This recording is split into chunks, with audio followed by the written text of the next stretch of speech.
ની શરૂઆતમાં વાત કરવી છે છોટાઉદેપુર સંખેડાના કોટાલી ગામની મહિલાની હિંમતને સલામ। કોટાલી ગ્રામ પંચાયતના મહિલા સભ્યએ રેતી ખનનનો લાઈવ પર્દાફાશ કર્યો છે। નદીમાં તરીને મહિલા સભ્યએ ગેરકાયદે રેતી ખનન કરતા ટ્રેક્ટરને ઝડપી પાડ્યા છે। કોટાલીની ઓરસંગ નદીના પટમાં આ સમગ્ર રેતી ખનન ચાલી રહ્યું હતું। મહિલા સભ્યને સરપંચે વાતની જાણ કરતા લાઈવ રેડ કરવામાં આવી। મહિલા સભ્ય શકુબેને નદીના પટમાં પહોંચીને ખનનનો પર્દાફાશ કર્યો છે। મહિલા સભ્ય શકુબેન નદીમાં તરીને રેતી ખનન કરતા ટ્રેક્ટરને ઝડપી પાડ્યું છે। શકુબેનની લાઈવ રેડથી રેત ખનન માફિયાઓમાં ફફડાટ ફેલાઈ ગયો છે। અન્ય ટ્રેક્ટર ચાલકો રેતી ભરેલા ટ્રેક્ટર મૂકીને ભાગી છૂટ્યા। ખાણ ખનીજ ખાતાની ટીમે પણ કોટાલી ગામમાં તપાસ કરી। રેત ખનન કરનારાઓ સામે ખાણ ખનીજ વિભાગે તપાસ કરી।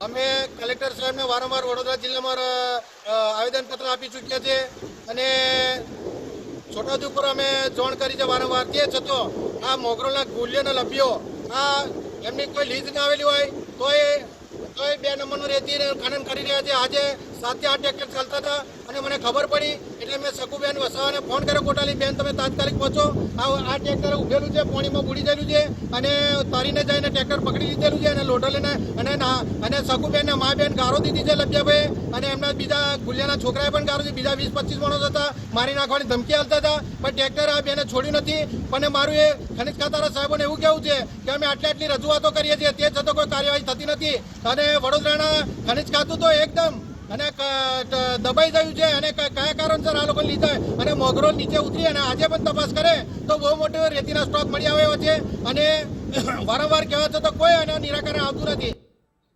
વધુ માહિતી સાથે સંવાદદાતા તોફિક જોડાઈ ગયા છે। તોફિક, વારંવાર રજૂઆત સ્થાનિક લોકોએ રેતી ખનનને લઈને કરી છે અને આખરે આજે મહિલાની હિંમતને સલામ, કેમ કે એક મહિલા સભ્યએ રેતીમાં પાણીમાં તરીને આ રેતી ખનનનો લાઈવ પર્દાફાશ કર્યો છે। તોફિક જી, આપને હું ચોક્કસથી જણાવી દેવા માંગુ છું કે જે હાલ જે સંખેડા તાલુકાના કોટાલી ગામે જે બનાવ બન્યો છે અને જે પંચાયત મહિલા સભ્યની જે જવામર્દીની કિસ્સો જે સામે આવ્યો છે જેને લઈ સમગ્ર તાલુકામાં અને સમગ્ર જિલ્લામાં આ જે મહિલા સભ્ય છે તેમને જે દાદ આપી રહ્યા છે। નદીમાં તરીને ગેરકાયદેસર રેતી ખનન કરતું એક ટ્રેક્ટરને ઝડપી પાડવામાં આવ્યું છે। કોટાલી ગામ પાસે ઓરસંગ નદીના પટમાં ગેરકાયદેસર રીતે રેતી ખનન ચાલતું હતું।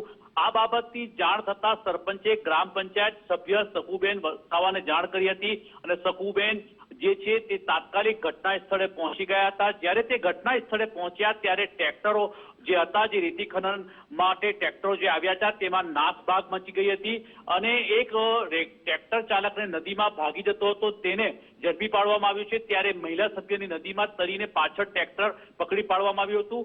આ બાબતની જાણ જ્યારે ખનીજ ખાતાની ટીમને થતા કોટાલી ગામને પહોંચી હતી। છોટાઉદેપુર જિલ્લામાં રેતી ખનન મુદ્દે પ્રજા તેમજ અલગ અલગ નેતાઓ જે છે તે પણ આ બાબતે વિરોધ કરી ચૂક્યા છે। નજીકના જ ભૂતકાળમાં જે માજી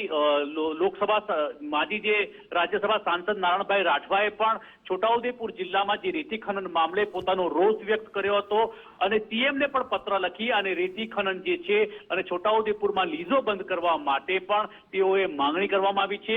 રેતી ખનનથી છોટાઉદેપુર જિલ્લાના અનેક રોડ, રસ્તા અને જે પુલોની જે હાલત ખખડગજ થઈ છે જેને લઈ પ્રજા ત્રાહિમામ પોકારી ગઈ છે।